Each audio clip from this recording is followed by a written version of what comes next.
after working from 6 in the morning, then I still was doing the messenger work.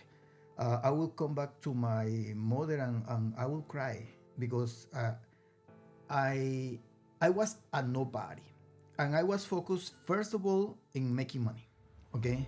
But throughout that journey, I understood that education was key. It was very important, and it was not only about learning English. It's really getting a degree, and that's the reason why I stayed. I started talking to the senator, and she told me, you know what, I love what you do. Come work for me. And I was with the senator for 3 years. Okay, she took 6 months to fire me. That was the first time that I was fired. She was afraid that she won't be elected next year because I was way too popular. Yeah, so it took me 2 years to raise the money. Okay, because when you go with a brand new idea to a bank, they won't give you capital. Okay, so it took me 2 years. I took the money out of my own business, and in 2007, I opened Los Taxes franchise as the first Latino franchise of tax preparation nationwide. We merged in 2019 with this other franchise on the West Coast because I've always been alone. Okay, but dealing with people that sometimes you don't agree with, it's very challenging. Okay, and honestly, that's when you need to pray most for wisdom on how you address certain things in your business, in your life.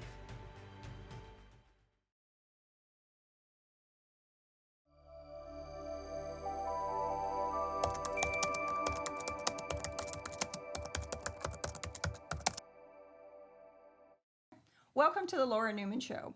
Our guest today is someone who built something literally out of nothing, something extraordinary. He built the largest Hispanic franchise in the United States. Javier Solis is my guest, and his story is about a young man who came to the United States for opportunity. He planned to return back to his home country and ended up building an incredibly successful business and life here. I am so excited to get into your story today. This should inspire anyone who thinks about the importance of the American dream. Welcome to the show, Javier. Thank you, Laura. And if somebody wants to be inspired, they just need to look at you because you have an amazing story. Wow, you're very kind to say that. I think that sometimes those challenges that we face along the way are what prepare us for success. And truly, your story is a great example of that. Let's go back to the beginning, though, because I always like to figure out what it is in those early days that prepared you to be successful. And I think we have this idea that success either is overnight or it was set up for us or someone rolled out the red carpet. And the truth is, that's actually not how it happens for most people. Most people most of the people I know who are super successful started with pretty humble beginnings, and they worked hard, and they made decisions or choices along the way that led to opportunity. And of course, there is an element of risk that's necessary to do bigger things. So I want to go back to who you were in those early days that helped prepare you for the hard work that lay ahead to build such a successful company. Well, I'm Ecuadorian, okay, and I used to work in the mayor's office back in the days, and I was good. I had my family, but the only issue is that my mother was here, and she came to the United States just for a couple of years to make money and then go back and build our house. That was the dream. And what did she do when she was in the United States? Oh my gosh, she will work in the morning. I believe she was in a factory. Then at night, she will clean in IBM. I remember because I worked there with her. And cleaning offices. Yes, cleaning offices. And then on the weekends, she was working in one of family's homes, cleaning, babysitting, and doing what she needs to do. Wow, those are humble beginnings for sure. But in Ecuador, you had a degree in computer science. And so you were on a good track for opportunity in your home country. Yeah, I was blessed. My mother and my father gave me the educational opportunities that I needed.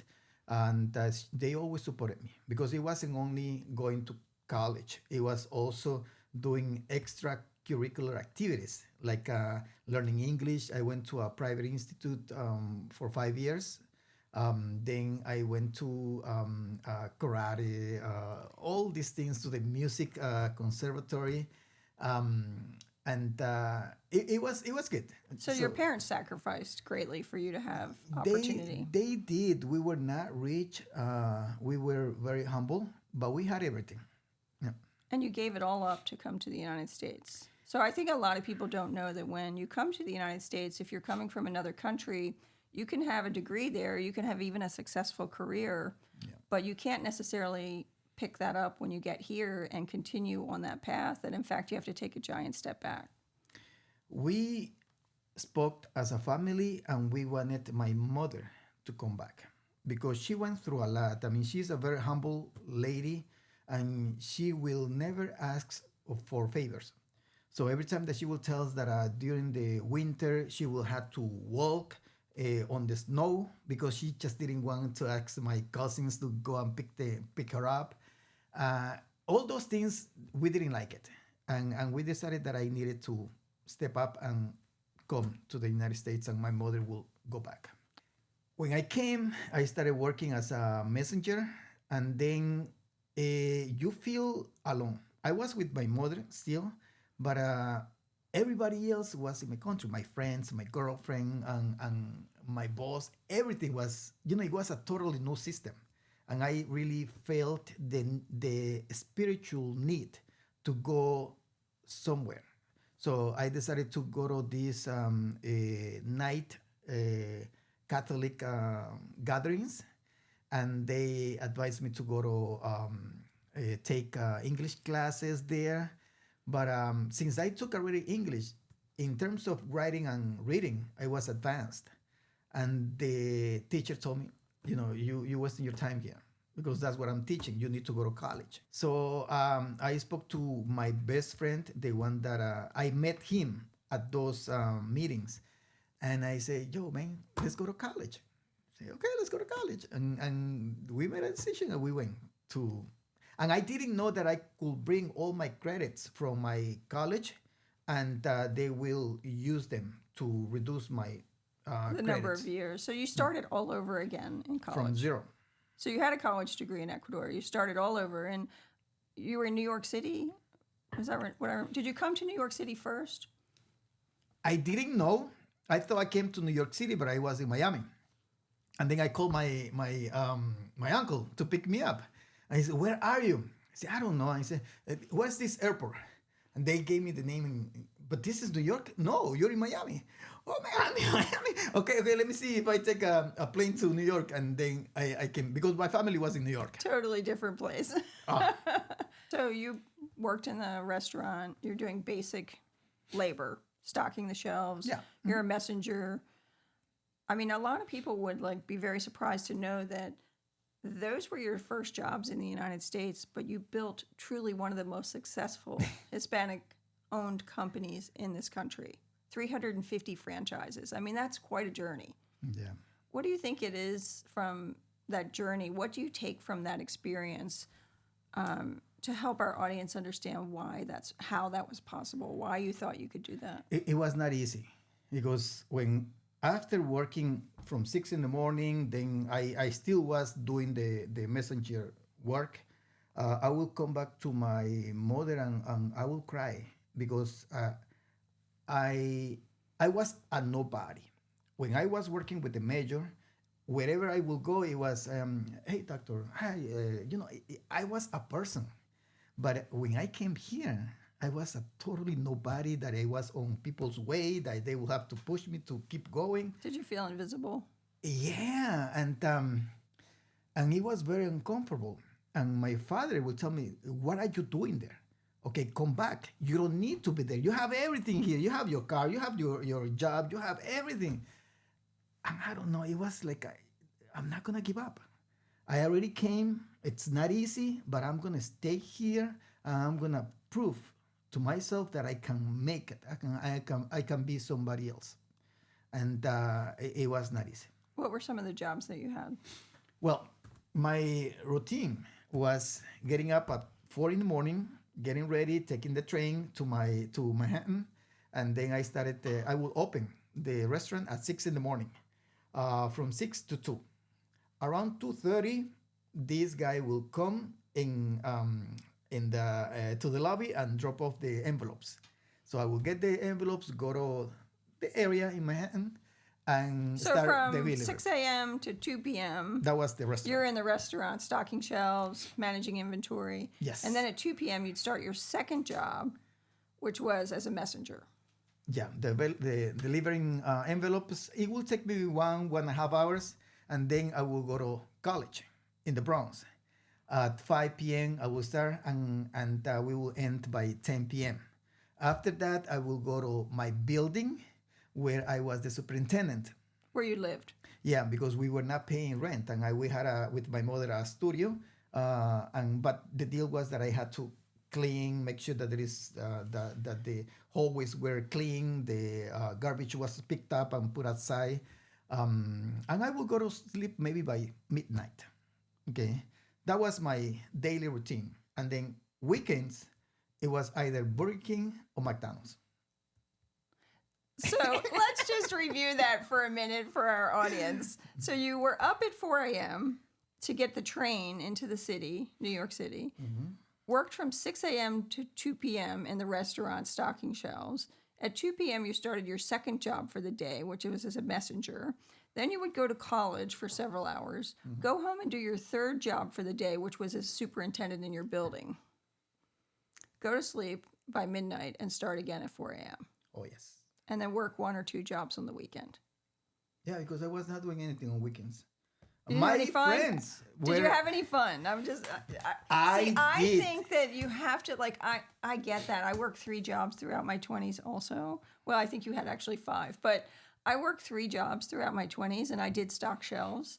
And honestly, I loved that work. I could see the result of my effort. I waited tables. I loved waiting tables, but I had so much fun in those off hours. And people are surprised to hear that because we hear the story of working all the time. That actually was the majority of the time. And I was trying to go to college.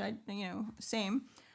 But I also had a lot of fun. On the weekends, I would go out, and I just, for some reason, I'd get like this burst of energy to be able to go and be with my friends. No, when I tell that story, people think that I didn't have fun, but I did. I'm Latino. Okay, that's part of our lives. And then, first of all, I was the president of the Latin Student Association in college. In college, with 3 jobs, 4 jobs. Right. And then I was also part of a salsa club. And every Thursday, we will go to the Copacabana back in the 90s, early 90s.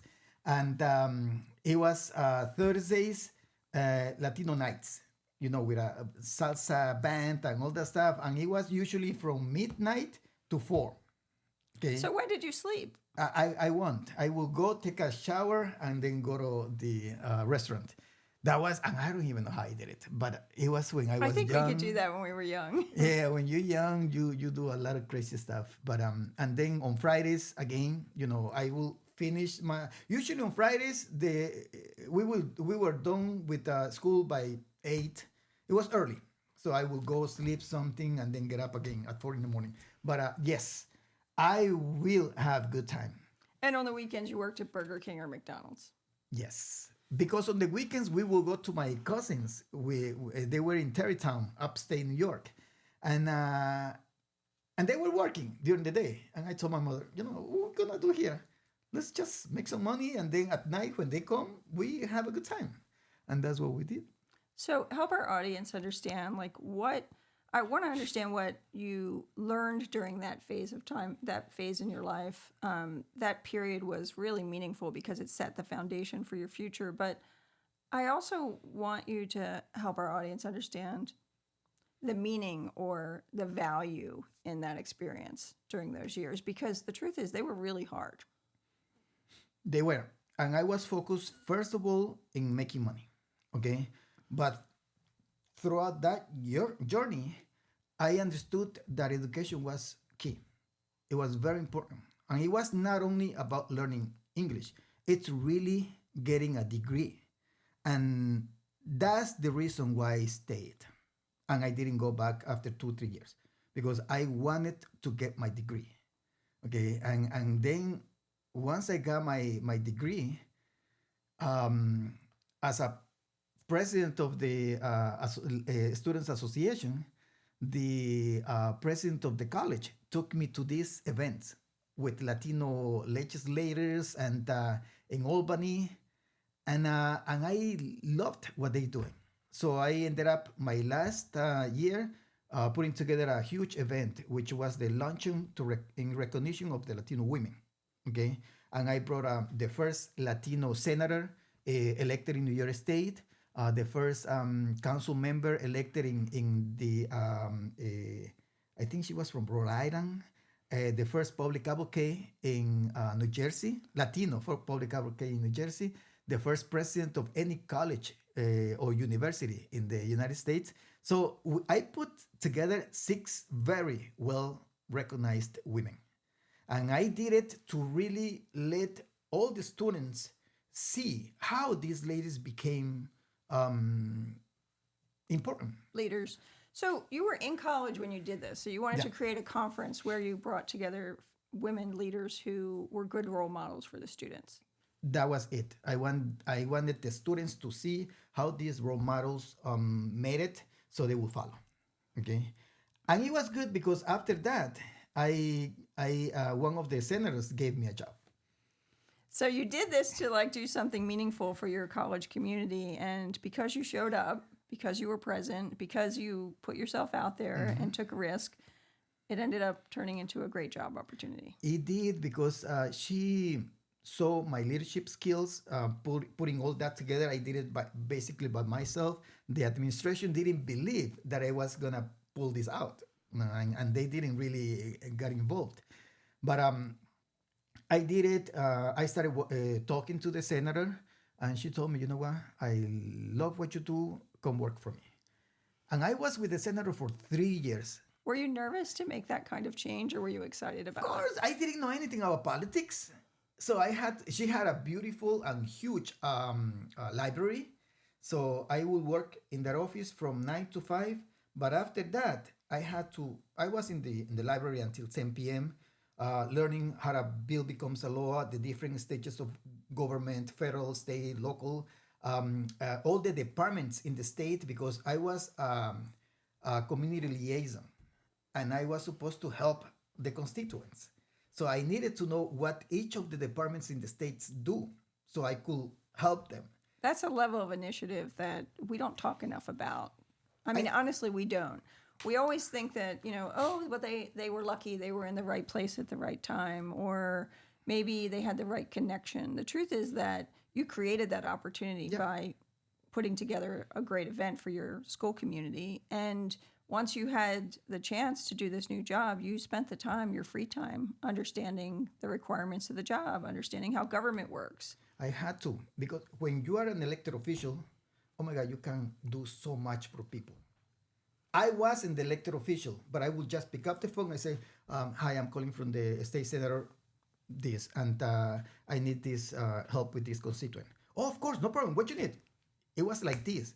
If elected officials want to help the community, they can do so much because they have power to do it. That is so true. I don't know if you know, but I was a county executive. I was in public office, and I honestly didn't fully understand how significant that was when I took office. I went in there with this idea that like I'm going to be here for the community. And I was following someone who had gone to jail. So, I wanted to bring integrity back to the office, and I was focused on that. I also came from a career in business where, I thought those skills would help me be able to run a good government. But what I didn't realize is the importance of the constituent services piece. You do have a tremendous amount of power to help people. And if you don't actually make that the center of your desire to serve, then you're in it for the wrong reason. And I didn't care who that person was. Because you, as a politician, you have this group that will always be against you, no matter what you do, okay? And I don't know if they did it on purpose, but they will come to my office seeking help. And I will always help them. Even if they were an opponent. I didn't care. I didn't either. I helped them, and they were, because it was easy to help them. It was things like, listen, I get that. My disabled tag on my car, the Department of Motor Vehicles is taking way too long. They don't call me. They don't tell me anything. hold on. Were they testing you, or did they think you wouldn't help them? Maybe they didn't, you know what? They didn't have that. They didn't have anybody to really help them. That was the frustration of many people. And it didn't take anything. You know, when I will call and I give them the permit number, we apologize. This is already done. I don't know why they didn't send it, but she will get it tomorrow. So those little things make a huge difference with these people. And eventually, that little group that was against my senator, they were not. They will see her on the streets and they will start praising her, and I converted. You turned them all around. Like a Biden, that he loves converting people. So you were like a campaign asset. Exactly. And I was not thinking of campaign on anything. I did campaign for her, for all the elected officials in the area, but I just was focused on helping people. That was it. So fundamentally, that's about customer service, right? I mean, that's about 100%. helping people. Yeah, making sure that there is, because eventually when I became way too popular, because those 3 years, I became a key person in the senator's staff. I was her main person. Everybody started calling me instead of calling the senator. And I will write letters of support. I will sign them because she allowed me to do all those things, you know. And honestly, I was doing this in good faith. But then people started putting things in the senator's head that I was planning to run for her. So she was afraid that you were so good that you were going to become a political opponent. Yeah, and did you ever think about running? They asked me, the Brooklyn Democratic Committee. At this point, you weren't a citizen yet, though. I was. Oh, you were? Yeah, okay. I was already. So you were fully, what year was this? We're talking about 1994, 95. So you were a legal resident. Did you have full citizenship at that point? I did because I got my residency and then I became a legal citizen. I was able to do it, but my excuse was that I didn't have money, and then they say, you know, the committee is gonna give you all the money. I mean, we are gonna pay for everything. And then I told them, listen, she gave me my first job out of college, my first real job out of college. Okay, it's true. I do not agree with many of the things that she doesn't do in the community, but I will never do that to the senator. So that is the definition of loyalty. Someone helped you and you did not. Yeah, no. I did not want to go against her. I didn't do it. I don't, and I always think, what if I had done it? Okay, she took 6 months to fire me. That was the first time there was fire, because she was asking everybody, and all these senators, state assembly people, congresswomen, they started calling me. Well, it's easy to judge her in that moment, but the truth is, like, she wanted to keep that job. I mean, I can't blame her for being concerned about it. She was afraid that she won't be elected next year because I was way too popular. You had a lot of visibility. You had a following of your own. Oh my God! All the senior citizen centers, they were crazy with me because every summer I will spend every single weekend on all those centers. I will dance with the senior citizens, and we will do so much there. So they loved me. But when she really, I was not in that office anymore. I was living in Manhattan. So I just never came back to Brooklyn. So you were never planning to run? No, I didn't do anything, and she didn't win. I think, oh, really? So it sounds like your gratitude for her taking a chance on you led to loyalty to her and ultimately stepping aside so she could continue to run again. To me, loyalty is very important. Okay, I didn't have the guts to do anything against her. And I don't know if I had done it, maybe I wasn't going to do it good. I don't know. I believe in karma. Was your heart not it? Your heart wasn't in it? No. I could have been a good elected official, but it's just that was not the time for me to do it because of the situation with her. Okay, and to me, loyalty was much more important than holding a position. Yeah. But after that, I went on to nonprofits, always looking into the consumers, making sure that they are good. So you wanted to continue to be in service. You wanted to serve in some way. Yeah, I love that.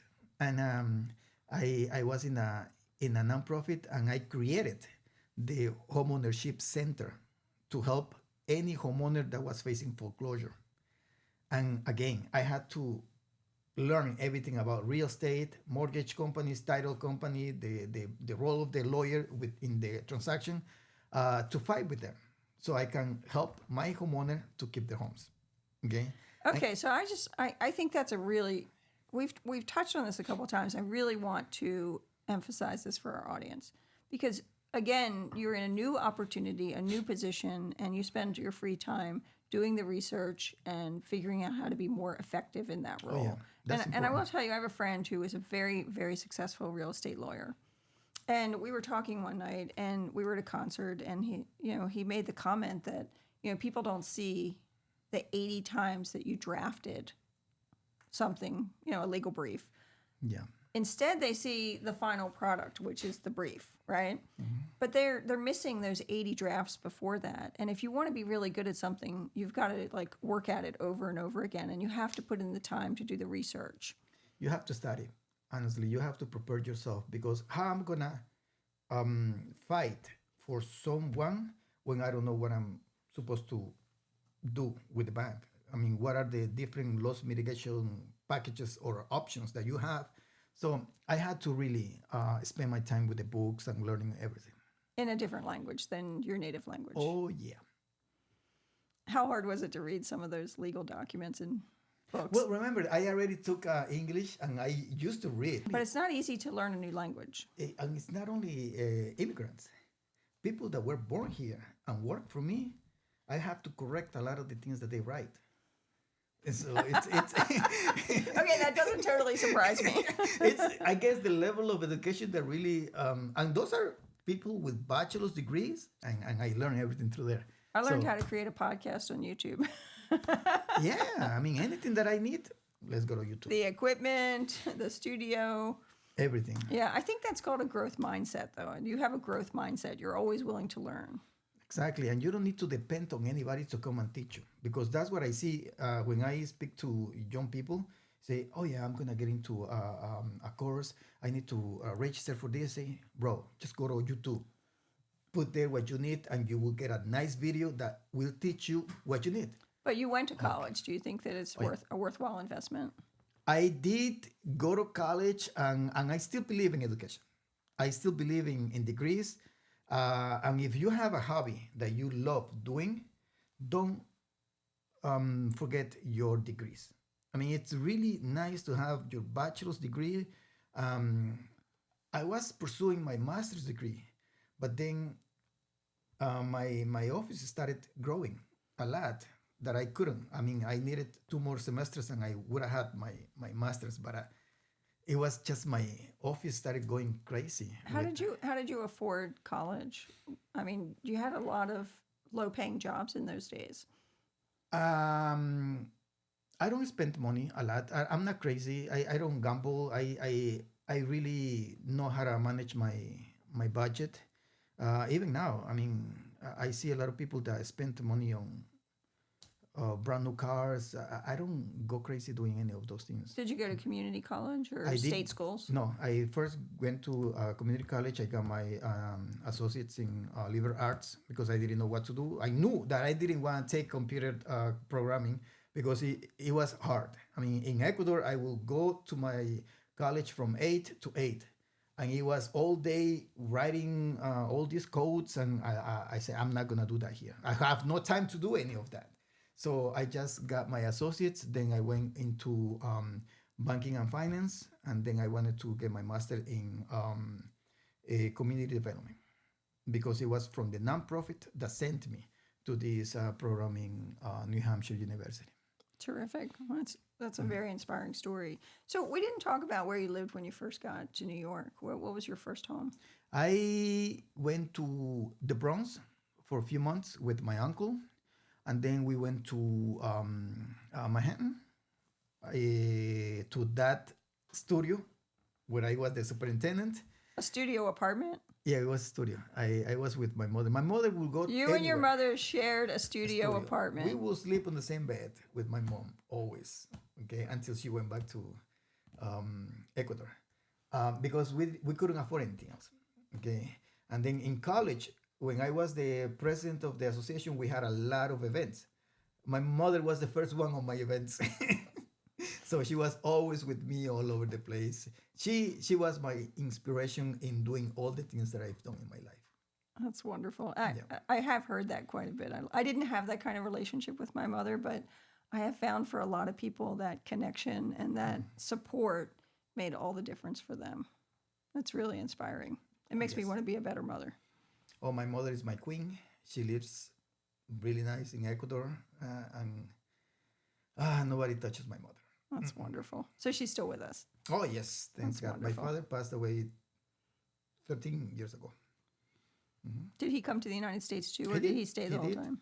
He did come to the United States. I asked for him. I did his papers, but he hated it. He didn't want to be here. Wasn't the right place for him. No, he will come here for 1, 2 months. And again, he came like 2, 3 times, but I never liked it. So what do you think you learned during those nonprofit years and your time in public service that really prepared you to then move into the next phase, which was building a tremendously successful company? I think that helped me to really care for the consumer, to making because as a consumer, people know when you are real, okay, and they know when you are just there to charge money, okay, and that's what I also learned throughout my journey when I first started doing preparing taxes back in 1990. That was my first tax season. Since that was a seasonal. As someone living here paying taxes, not as a business owner. Yeah.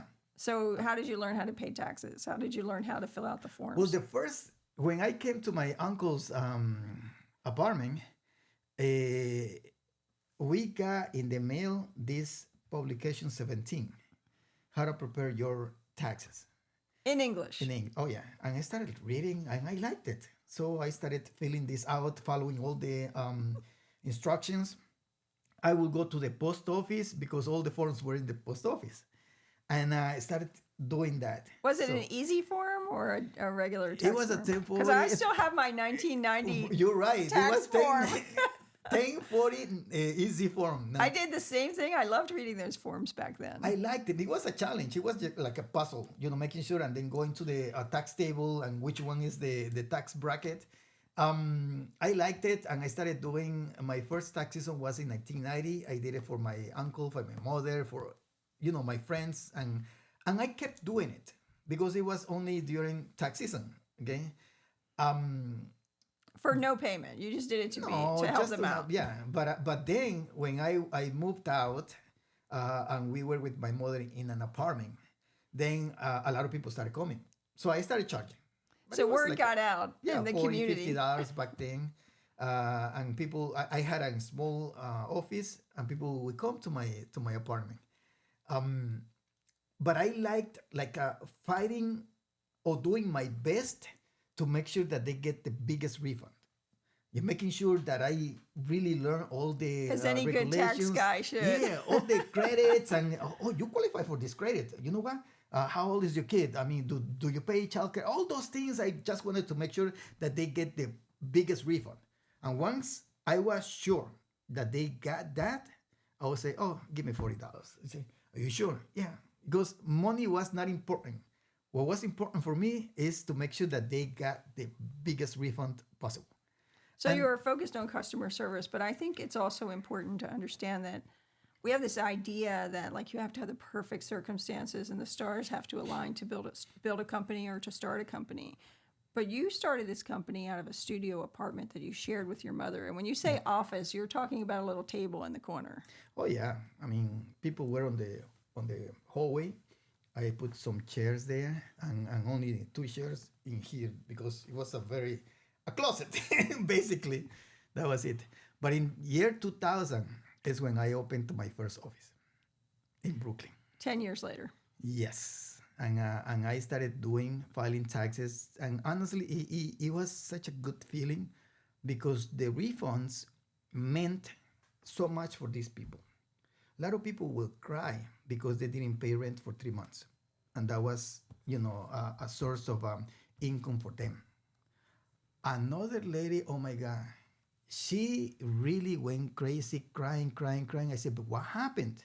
Say, Javier, my house was in foreclosure. And this is exactly the amount of money that I need to prevent foreclosure. Wow. Okay, so all these services that I was providing was not only to make money on my side, but it was really to change people's lives when they will come for tax preparation. So I guess that I don't know. God blesses you when you really focus on making sure that the other person gets all the benefits before you get your own. Okay, and that's what we did. And I started growing. By year 2005, I had close to 3,000 clients. Actually, I want to get there, but first I want to take a moment and go back to this experience you had with this woman crying, because early in this conversation, you said you would go home and cry because it was so hard.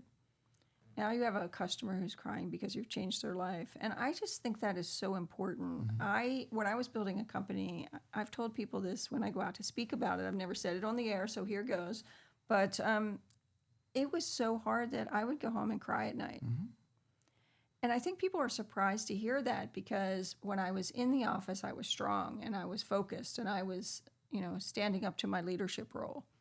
But you have to let that emotion out at some point. Yeah. And I would go back, and sometimes in the evening alone, I would cry because I had to get the emotion out of that experience of having to be so strong and focused during the day. That's true. And I don't think we talk enough about that. We No. expect people to be outwardly strong all the time, but we're humans and we do have emotions, and we have to somehow figure out how to manage that. I think we forgot how to be empathic.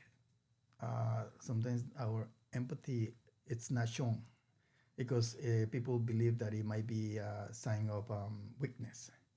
And it's not. We are human beings, and it's okay to cry. It's okay to feel bad for somebody that is not going through, is going through hell with their lives. It's okay to do that. But our pride is, our ego, it's like, okay, I don't want to be associated with that. No, man. I mean, we're human beings. We are all in the same bucket. And I'm going to take it a step further and say you're an accomplished, successful man, and you're admitting that at the end of the day, we are human and we have to do the best to take care of ourselves. Yeah, I don't believe in once you become financially successful, because there are other successes, the way how people define. You really need to look at where you come from. Make sure that you have come through a journey that has led you to be financially stable. And if you can help other people, it's not a big deal.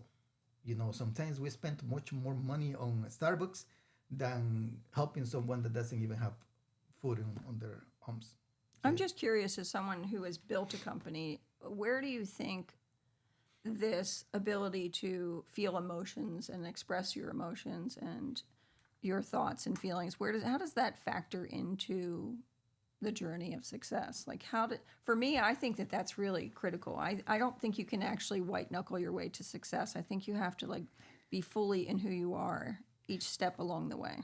I agree. I don't think you should forget where you come from, but when we're talking about business and when you are involved with your business, you really need to take your emotions out of the equation. Agreed. Because that will destroy your business. Agreed. Okay, it is okay to be philanthropic and give money and help people. But if you are running your business, you have to be focused on how you are going to scale your business without hurting people. And it's transactional. Those business is transactional. Exactly. Because sometimes we make mistakes, and I have made mistakes where I made business decisions, under an emotional stress. And that has cost me millions. Okay, I did it here in Maryland, and I just give me my investment. What I sign, I'm out. I give you my percentage, and then the company was sold for millions. And it was an emotional decision that I didn't have to take. Okay, so that's and it cost you a lot of money. Okay, so those things we learn. And the purpose of what you're doing here is for those who are listening, is not to do that. Because I didn't have to lose so many millions to learn that I don't have to make decisions based on emotional stress. It's okay not to decide in that moment. Nobody's telling you, you have to tell me now. No, no. You know what? Give me 1 hour. Well, let's see you tomorrow.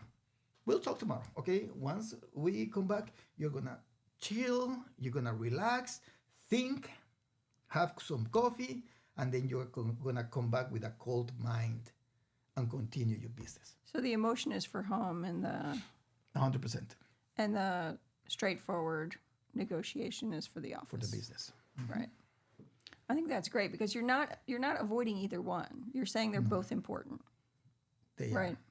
They are. You can't I just don't think you can be successful and you can't live your life fully if you don't also acknowledge how you feel. And so it's finding the balance in what belongs in the business part of your life and what belongs in the personal part of your life. Yeah, more than that, it's just making the decisions.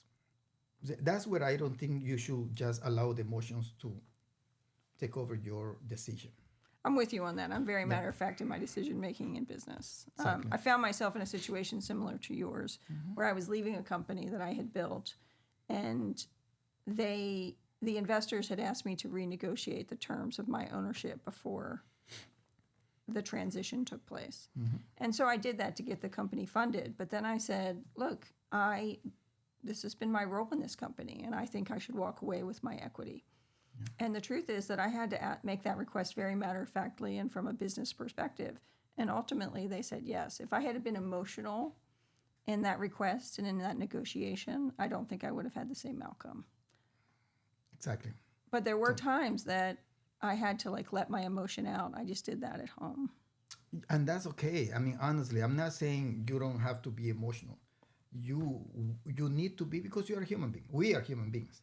But it's just that decision that is going to be crucial to run your business does not have to be made while you are with that emotional stress. That makes sense. And honestly, it's a lot of people, because unfortunately, we have our ego that doesn't allow us to do a lot of things. And sometimes you deal with people that don't only have a huge ego, and they have something which is much worse that I had to deal with, which is the narcissism. I mean, when you deal with narcissistic people, oh my God, it's the worst that you could do. How do you know you're actually dealing with narcissistic people? Oh my God, when you're trying to because they tend to be quite charming. They are. You're right. But they are out of the door. But when you are in closed doors dealing with your business and making sure that your budget is on point, that you are not spending money where you are not supposed to, and you address that to the person and you say, listen, we are spending way too much money and that money is not coming to my pocket. So we need to make changes. That's it. We are doing that. I'm not asking you. I'm just telling you that we are going to be doing that. Yo, come on, man. It's our business. I'm just telling you because we are going to be affected with our net income. And the only one that is going to be winning is the suppliers. We don't have to do that. But they won't listen. So that's how you know when you are dealing with a narcissistic person. So in 2000, you had 50 clients. Ah, yes. 5 years later, you had 3,000 clients. How do you go from 50 to 3,000 in 5 years? Focusing on the benefit of the consumer, because people talk. And then Telemundo was aware of that. And they called me to be their financial advisor in the 6 p.m. news. So every Tuesday at 6 p.m., I have my segment called Javier, Su Dinero con Javier, Your Money with Javier. That's a flex, Javier. That was it. And that's amazing. And then people started knowing me all over the place. I started doing these big seminars to not only talk about. Oh, wait a minute, you're jumping ahead. You're moving way too fast from being an expert on Telemundo and how to manage your money. I mean, that was a tremendous platform. Oh, yes. Was that what helped lead to the 3,000 clients? People started calling you? It was that and my alliance with the nonprofits. Because through the nonprofits, I started putting together seminars with three, four, 500 people in a school auditorium. That's a lot of initiative. Yeah, talking about how to improve your credit, avoid foreclosure, make sure that you are not ripped off when preparing your taxes. What are the steps to purchase a house? Things like that. Anything that has to do with financials, I will go and do that. So you took a lot of risk. You put together programs. You made it something that people could connect with and understand. And you also established yourself as an expert. I did. I mean, you would be a I social did a lot. media influencer if you had done all of that on the internet. Oh, if we had back then all these social media platforms, yeah, it would have. That's fantastic. I love it. So you taught yourself how to do all of this. Oh, yeah. Yeah, I had to. Well, in college, I did take accounting. It was part of the curriculum. I understood basis of accounting, which helped me with my business, with the numbers, with anything that I would put together to advise people. Because then it was not only about preparing taxes, it was really analyzing your whole financials. Financial planning. Right, I'm making sure what's next. Okay, you know what? You're ready to purchase a house. How? You have 100,000 in your 401k. Your credit's 700 score. And you have money in your bank. You are making enough money to qualify for a $250,000, $300,000. Are you sure? Yeah, I mean, it's everything in there. So all those were tools to really start helping people with the first step to build wealth. Because that's the problem with our community. They are not focused on building wealth. When you say our community, you mean the Hispanic community? The Latino community, we are very powerful economically speaking. Okay, let's take a moment and say, okay, I've heard Hispanic, I've heard Latino, I've used both, and I feel like when I say Hispanic, they say it's supposed to be Latino, and when I say Latino, they say it's supposed to be Hispanic. So for our audience, can you clear that up for us? Latino, Hispanic, whatever you need. Because if we go there, some people will start throwing stones because you say Hispanic, the other is Latino. So do whatever you want is happy. So you're good with both. Okay, we'll use them interchangeably then. Okay. Yeah. So you were helping people in the Hispanic community establish or build wealth to really, honestly, to achieve the American dream. Yeah, being a homeowner is the first step to build wealth. Do you think that's the first step? I think so. Because I thought that too. And then I bought my first home, which was tiny. It was 900 square feet, but I loved it. The reason that I was able to build wealth with it is not because I bought a home. It was because, and by the way, I would not have called it wealth at that point because the numbers were so small. Yeah. It's because what I paid in the mortgage was covered by what I would have paid in rent to someone else and what my now roommate paid in rent to me. So that's actually how it was a worthwhile financial transaction because I had a roommate who paid me rent. In New York, here it's a little challenging, but in New York, you always have a 2-family home with the basement. It's like a typical home in any of the 5 boroughs. Just by renting, the second floor is when you have your mortgage paid. Back in the days, right now it's totally different. I mean, right now these prices in the 5 boroughs are crazy, just ridiculous. They are. I mean, people, I don't know how they afford renting everything in the house, maybe, but it's totally different. But back in the days, you will run the numbers, and it was much better buying a house because you won't have to pay anything a month, and then you could use that to find ways to build assets. So you're building equity in the house by paying that mortgage payment every month. Yeah, and just having a source of income. Okay, because when you... Oh, you mean from the second apartment. So Exactly. So the second apartment would not just cover your mortgage, but it could also provide additional income. Yeah, because you are going to give the basement, some basements, the city will allow them to leave people, or they will have to do... That's the Airbnb model today.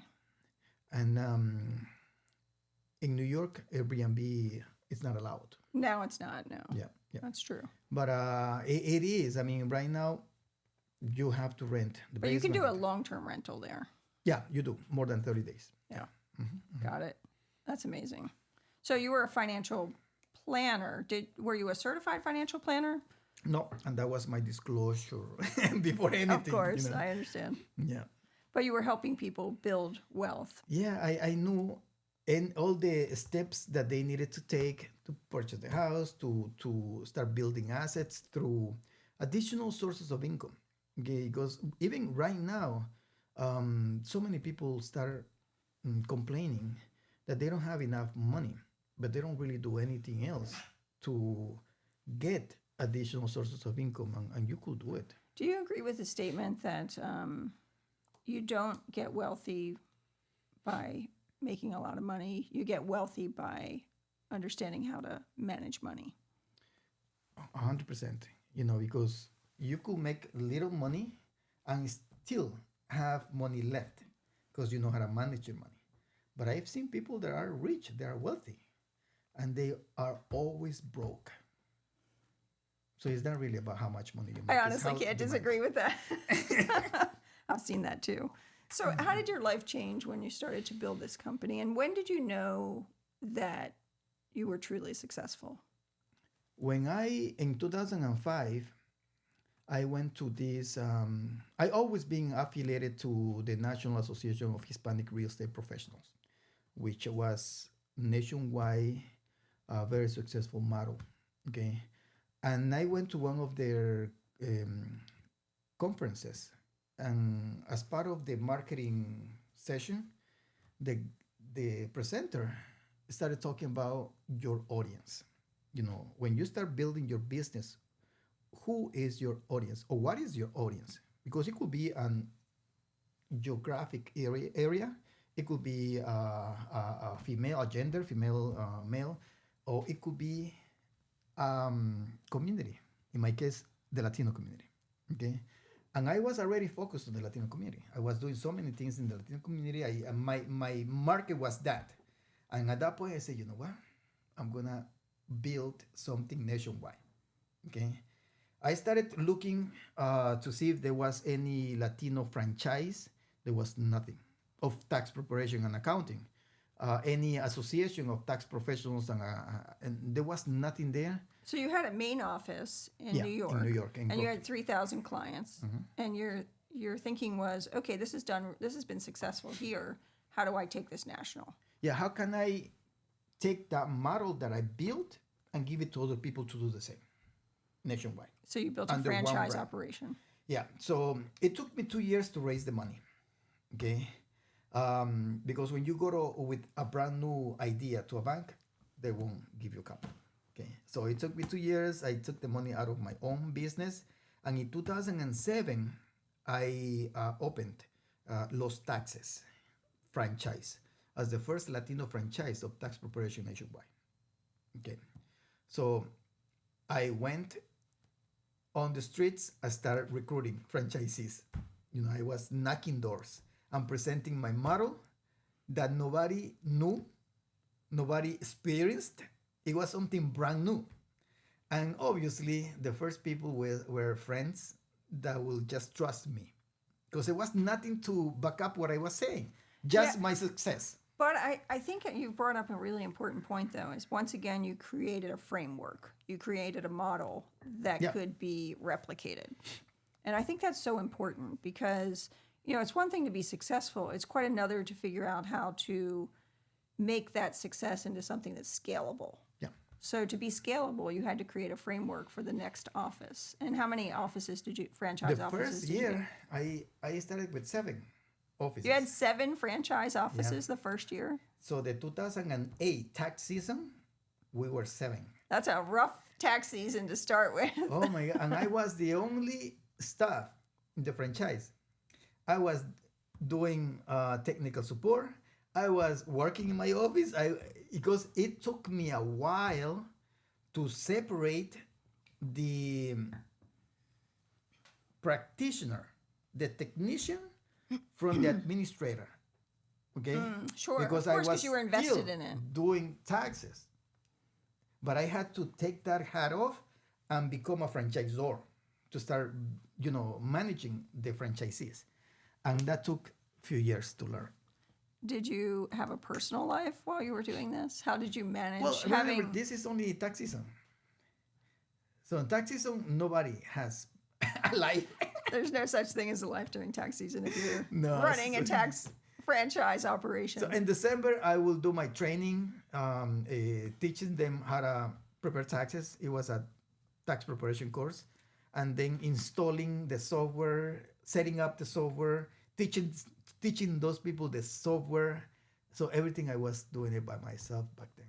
It was very challenging, and that was my first tax season. But I also built the training, the different steps that they needed to take from the moment the client walks into that office to the moment that they give them their tax copies. Wow. Yeah. So it was already a manual on all those steps. The branding, the different colors. It was a lot. And I did have people helping me here and then, graphic designers, web designers, the attorneys with all the paperwork. But the other thing that is very important, it's who is around you. The people around you have to be the ones that are going to be pushing you for you to become successful. And I wanted to have that when I started with this idea to have the franchise. So I invited two friends, okay, an attorney and a web designer. I say, listen, I have this idea. I already have the money. I have the business plan, marketing plan. I have everything already. I just need you to support me. I just need you to be my Join my cheerleaders. team. Yeah. Were they employees? No, I gave them 25, and I was 50. So you made them partners. Then, after working several months and we were ready, I was ready to launch it and all that stuff, they came to me and say, listen, we were thinking that we should give this, we should do this next year. Next year? Why? Say, we have everything ready. If you just give me one reason, only one, to wait until next year, we stop everything right now and we'll wait. So not everyone's a risk taker. They couldn't tell me anything. And I told them, listen, I love you guys. You're my friends. You're going to remain as my friends. I'm going to do this alone. And then I did it alone. How do they feel about the decision today? I haven't spoken to them in a while. Mm-hmm. Yeah. But after a few months, I was in a gathering with franchisors that my lawyer put together. And when we were introducing, there were like 50, 60 franchisors. There was everybody introducing themselves, okay? And there was this guy in the back that got up and said, my name is this. I'm the owner of this franchise, and we are the first Latino franchise of income tax preparation and accounting. I said, oh my God. So I was sad, but I went to the New York State Corporation's search website, and I put their name, and they were created in May 7, 2007. And my company was created in May 4, 2007. Oh, you're kidding. Oh my gosh. 3 days. Okay. So you officially were the first. You got to claim first. And then when everybody, I was in the front. I always like sitting in the front. When it was my turn. Oh my gosh. I got up and I said, yo man, you scare me. Okay. Because I thought I was the first Latino. So you made me go to the state, and you were born on May 7, 2007. I was born on May 4, 2007. So I'm 3 days older. Respect. My name is Javier Solis. I'm the owner of the first Latino. He hates me, but it's okay. Sorry. But he hates you, but it's not really hate. But my point you is... You took away his claim to fame. My point is, if I had listened to my friends, right now I wouldn't be able to say I built the first Latino franchise. That's true. Okay, so sometimes these decisions that you make, they have to be okay for you. They might not be okay for the rest of the people, for your family. They might be against what you decide, but it's your decision, and it's okay.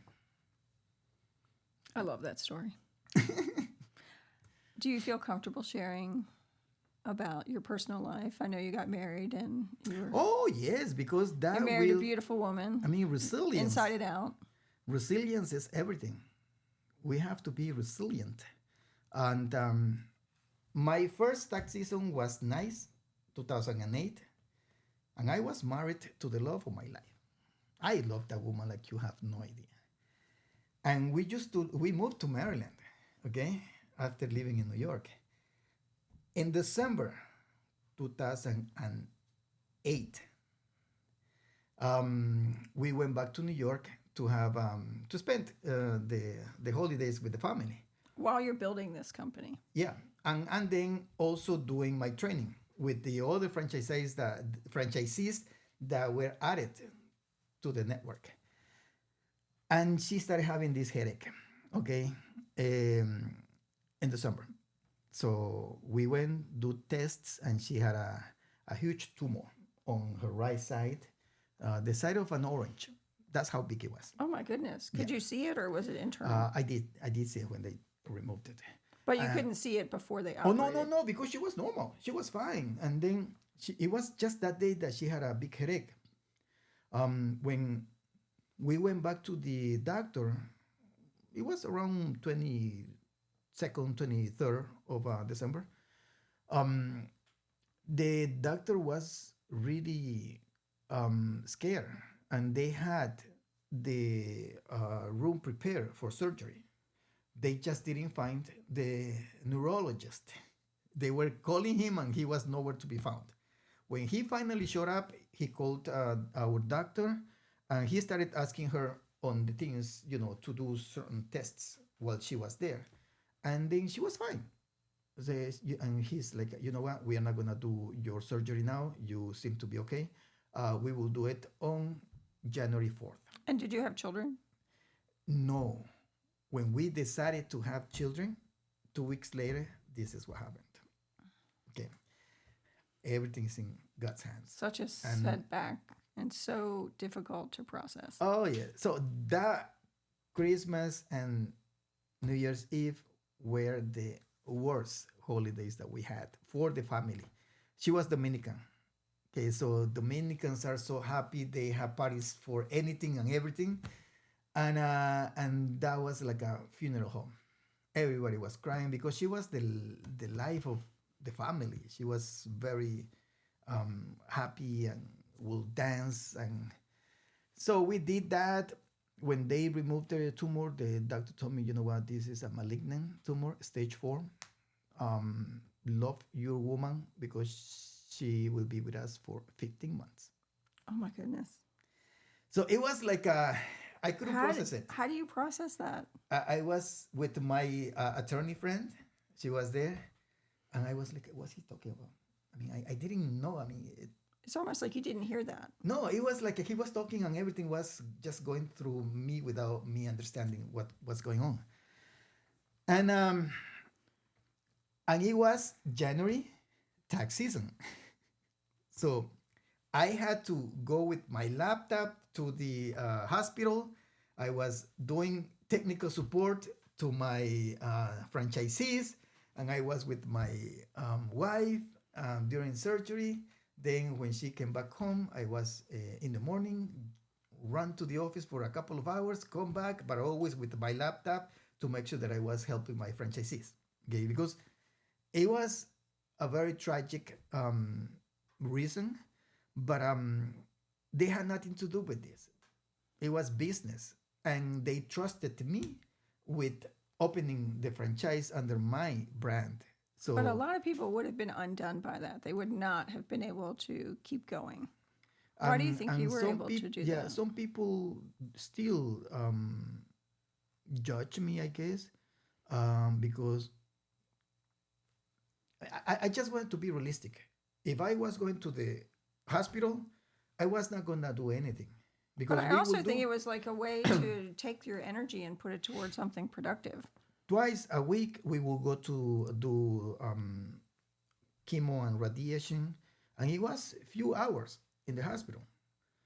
And she was inside. I was just waiting. Okay. And while I was waiting, I was with my laptop. and I was working. I was helping these people. Okay, so and again, those are the decisions that you make in your life. I made the decision to balance my responsibilities with my franchise and what I was going personally with my wife. Okay, I balanced that. Others wouldn't have done. Others wouldn't just drop the franchise, I guess, and focus on the wife, or I don't know. I But mean, I don't those. want to minimize that because your wife was the love of your life. I mean, you were crazy about her. Yeah, It wasn't that just that you were married or that you had a partner. I mean, she was the love of your life. she was, and still, when she started getting worse and worse, her mother moved with us to help me. Okay, she was living in the Dominican Republic, and she won't eat from her mother. I had to do the breakfast and feed her, run to the office, come back to cook her lunch, feed her, run to the office, and come back to do the dinner because she didn't want the mother to do any of that. She was getting all these pills, steroids, and she will get, oh my God. That is an example for anyone who is trying to manage a family and a career. And her family And came that's to me. really hard. Her brother, her father came to me, and they were like, Javier, you are working a lot. You are doing so much. And what we are thinking is that maybe we take Wanda to our house to take care of her and cook and do all the things for her. And you just focus on your company. I say, are you freaking out of your mind? Man, she's my wife. When she was good, we did so many things. We were doing good. We went to Europe. We traveled all over the place. We worked together. We did so much. Now that she is the way she is, I'm just going to turn my back on her and okay, take her. I don't need her. No. When we got married, we said, in good times and in bad times. These are my bad times, and I enjoy my bad times with my wife. So you are not taking my wife. You leave her there. And they were like, okay, no problem. I still get along with them. Okay. Then in January 2010, since it was a brain cancer, she started becoming a baby. Okay, I had to do all her needs, and it was really bad. And what is January? Tax season. Your entire life now is built around tax season. Tax season, and then she couldn't make it, and in March 30th, she passed away. I'm 2010. so sorry. Yeah, but it was a lesson to everybody on, I guess, how you really need to balance your life. I think I made a good decision on balancing this because I couldn't control what happened to her. Okay, and a lot But of it just feels so profoundly unfair. I mean, that She- loss is like, it's almost incomprehensible. it is, and sometimes you just blame everybody. Okay, and I got upset with God because she was a good lady. She didn't smoke. She didn't drink. She after that, I learned that she will take all these ladies from the hospital. From church. And since I had so many contacts in New York, she called one of the directors of the hospitals to do free mammographies for her. She did so much, and it was not fair. It wasn't fair. But then one of the pastors gave me this book that say, when the things that God does don't make sense. And then you read all the things that people have gone through, and there is always a reason. There's always something that you learn, because when God does something in your life, okay, when God does something that you want, it's a blessing. But when God does something that you don't want, it's a protection. He knows why he's doing these things, and he's protecting you. See, I'm going to challenge you on that because I hear this all the time, this idea that everything happens for a reason. I'm not sure that terrible things happen for a reason. Something terrible happened to me. I was assaulted at gunpoint. And I don't think that that happened for a reason. I think I was in the wrong place at the wrong time. But I will agree with you that I had a choice in how I responded to that. I could either give up, I could go curl into a ball, or I could go forward. And I chose to go forward. And the truth Right. is, because I chose to go forward, and in fact, what it did is it really, for me, it made my belief in myself stronger. Because ultimately, I That was the realized reason. I had to be the one who believed in me, That was right? the The reason. police didn't believe me. You know, the police didn't believe me. Oh my God. My family didn't believe me. So I had a choice. Either I could believe in myself or there was nothing. There was nothing else. And so ultimately that decision led to a lifetime of advocacy and helping other people. And in fact, ultimately putting the worst serial offender in Maryland behind bars. But I don't think that the trauma happened for a reason. But I do think that you have a choice in how you respond to it. Well, I guess in your situation, the reason is to dedicate your life for advocacy. I did do that. So there is, I made a pact with God that night before he was arrested and said, I will spend the rest of my life helping other people. out of the things that we go through, there is always a lesson. Okay, this happened to me because in my mind, I'm gonna do this. Okay, and we respect that. Whatever you decide to do with your specific situation, and you show resilience before these tragic events, it's what makes you different from the rest. Because so many people, when things like that happen, they just forget about everything. They go to the corner and start crying.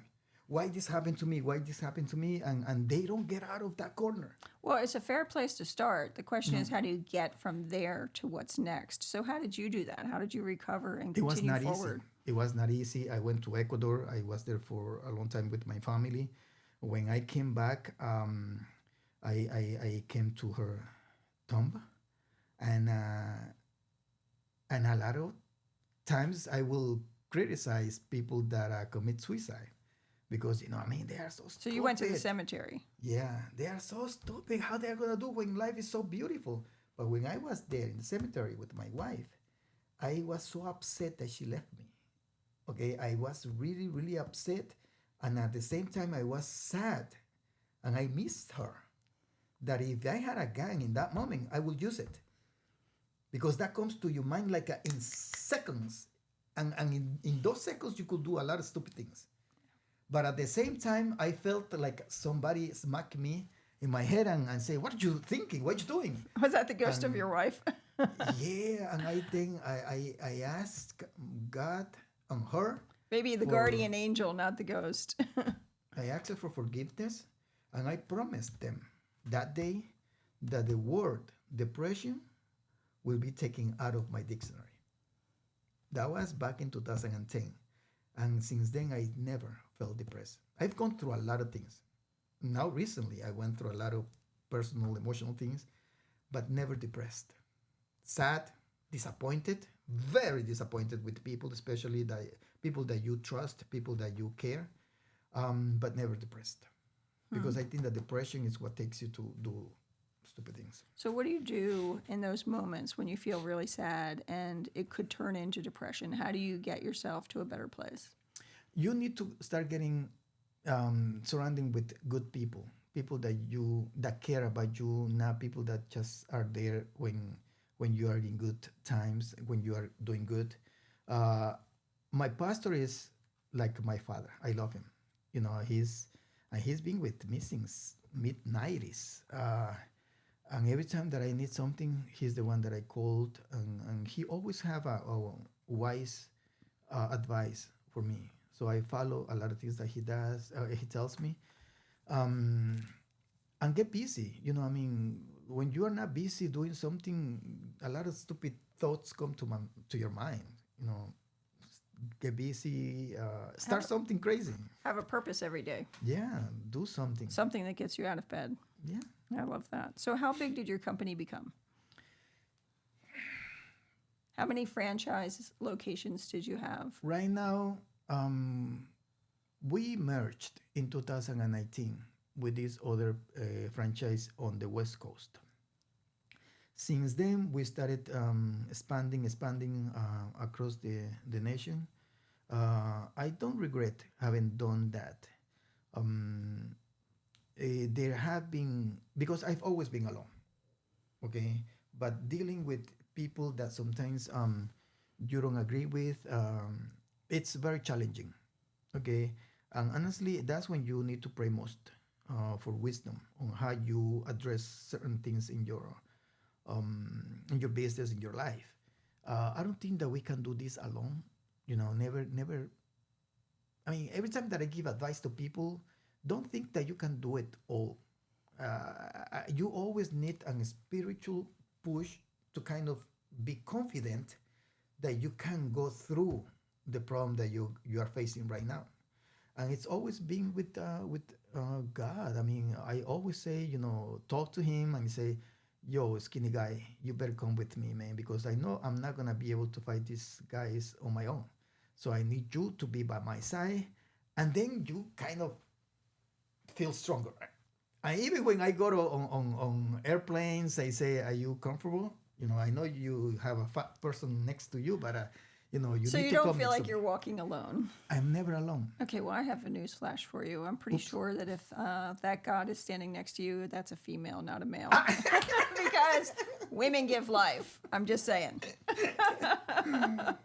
But I love that you have a place that like feels comfortable for you, that helps to support you. And believe me, I'm not religious. I don't believe in religion. Organized religion. No, yeah, I think no. I mean, the religion was Because created it sounds by. like you're spiritual, you believe. I believe in a relationship with God, and that's what we need to do. I mean, because following God is really a lifestyle. Okay, it's not only reading a book; it's really how you behave towards other people. Yeah. It's So wonderful. it's just a relationship that you need to have with God that has to be very strong. And when you have this situation, it's what will Jesus do in my shoes? And then make that decision. So how big did your company become? How many franchise Well, locations? right now we have around 300 offices in 32 states. But 3, 4 years ago, we developed what is called the area development territories, and we developed territories. Each territory has 12 units, okay, and we kind of market this package more than anything in Mexico and Colombia, because there is a So you trade built a franchise business in the United States, but you're marketing it in Mexico and Colombia. for this specific territory to be developed, because that is a way to get the investor's visa and get the papers in the United States. So is the idea to open franchise locations in those other countries, or to No. get people from those countries to staff the franchise locations They here? invest in the Oh, territory they invest. to So develop. They bring their families or their employees if they want to. let's walk through an example. So someone from Colombia, for example, Mm-hmm. who wants to run the franchise location, they bring the investment with them to run that location. Yeah. And they apply for citizenship in the United States. It's not citizenship. It's citizenship. It's a investor's visa, which gives them all the right documents to stay legally in the country, and to bring their families. It's like they are legal residents, So that's one way for them to come to the United and then States. eventually they will be green card holders. But But they come as investors in they the do. franchise. Yeah, it's investor's visa. And we've been pushing that, and especially in Mexico, where the economy is not stable. When I was going there, I would talk to investors and say, you know what, I know this is not for me, but it's for my son. In case that something happens in Mexico, I know that I will send them, and they are gonna have a business to run. So they have 5 years to develop 12 units in a specific territory. So they have specific goals they have to meet. Oh yeah, When they every come year to they have invest. to I do get it, and we have about 30 territories that we have developed. That's a really clever way to build out your franchise operation. It is, and we are kind of focusing on that because it's a different level of entrepreneurship. Okay, it's not only owning one store, it's really building all these 12 units so you can get a piece of each one as a mini franchisor, kind of. I don't think either political party could object to that kind of immigration. I mean, they're coming to this country as investors. To work, to invest. Yeah. That's fun. I've never even heard that model before. I Well, mean, they I thought have- I knew it. I'd heard it all in business. I've never heard of No, that it's model. been there. They have not touched it because it makes sense. Again, I mean, there are people that come in to invest and to pay taxes. But it's still there. I mean, thanks God, it has not been touched yet. Yeah. That's great. So you still have that business. Toro Taxes is Toro still Taxes a big franchise. business, 350 locations. You're still continuing to build that out. But I know that you 100%. also built a luxury resort in El Salvador. We did. Now, was that in your free time? I mean, why did you do that when you're so focused on building this successful company? The company, we have good executives in the company. Honestly, young people that are very smart, very clever. They have they have everything ready. You know, when I go, I learn from them. Okay, so it's not. I mean, it's true. I have experience in taxation since 1990. I have experience in franchising since 2007. But these kids, man. If you're not learning from millennials and Gen Z, you're not paying attention. I'm just saying. Oh my God, they run everything. So honestly, I just Now don't they love have to the other learn way. from us too. I mean, we have a lot The to bring experience. because we have experience. But I do think that having a work environment that is a combination of ages and experiences is really helpful. It is, yeah. Okay, so it gives me enough time to start doing all this crazy stuff. Okay, so So they freed up some time for you it did a lot, I see, a lot. okay. And the to other do thing is, something. Is this a passion project? I never knew I was gonna do something like this. It was a challenge that honestly I never thought I will get into construction. No, I never did it. But when we get along with the ambassador from El Salvador, and she was like Javier, when you're investing in my country, and then I started learning everything about El Salvador. All Right, because that's not your home country. So it's not. It's my wife's. Okay, so there you go. we were like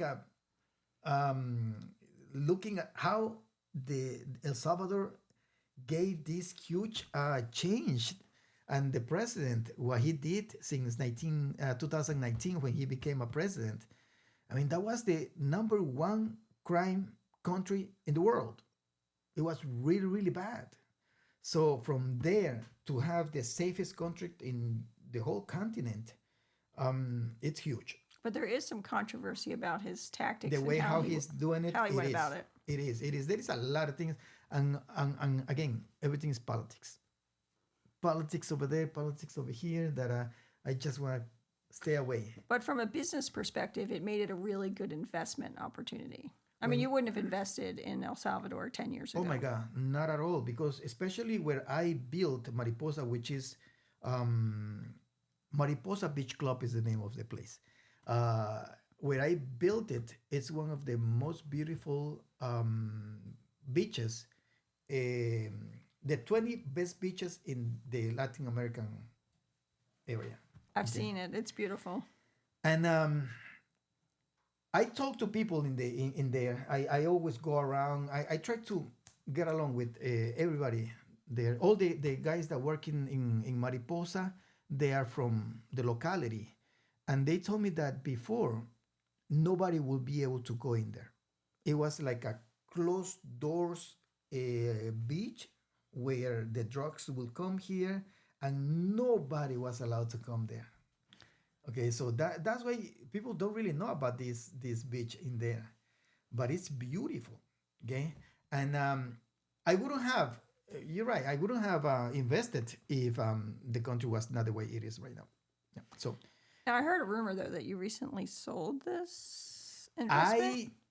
Okay, so So I did it. Are you keeping it or did you sell it? Well, the guy that bought it, it's a German investor. It was a good investment. Now, how long had you been building this? How long ago did you start Mariposa Beach Club? I started building it in August 2022. I finished the construction in June. Okay, first of all, that was 2022. 3 years ago, That was 3 years ago. and you just sold it. We sold it 3 days ago. Breaking I news just on the can't- Laura Neuman Show. Breaking Who news. told you that was Breaking secret? news. Okay, we can cut that part out if you want. No, Is it final or have you are the the T's and guy C's done? extended to February next year, but I don't want to say it because you never know what's going to happen during those days. I Got mean, it. he gave me a deposit, but you never know.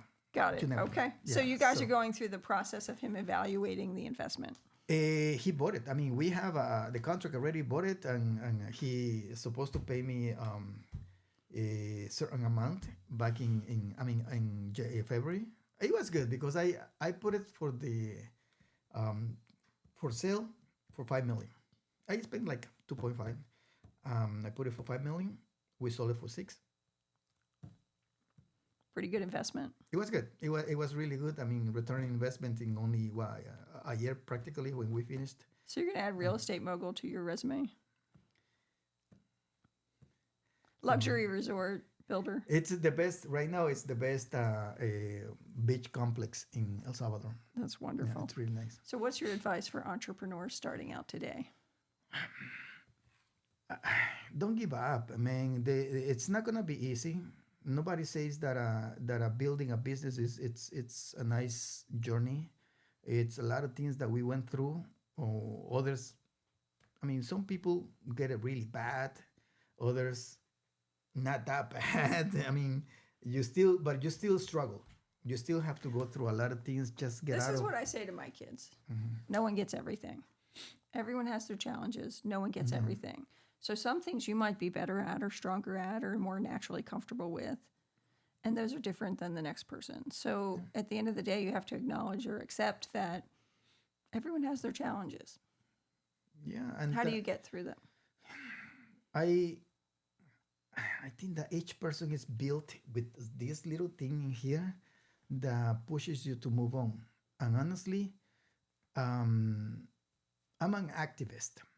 I always been like when somebody in power or any person that has diminished me as a human being is telling me that I won't be able to make it, that I'm not gonna be able to do it. It's like when I get all this energy to do it, and I go back to them and listen, I did it. Look, it's here, and it's much better than something that you would have done.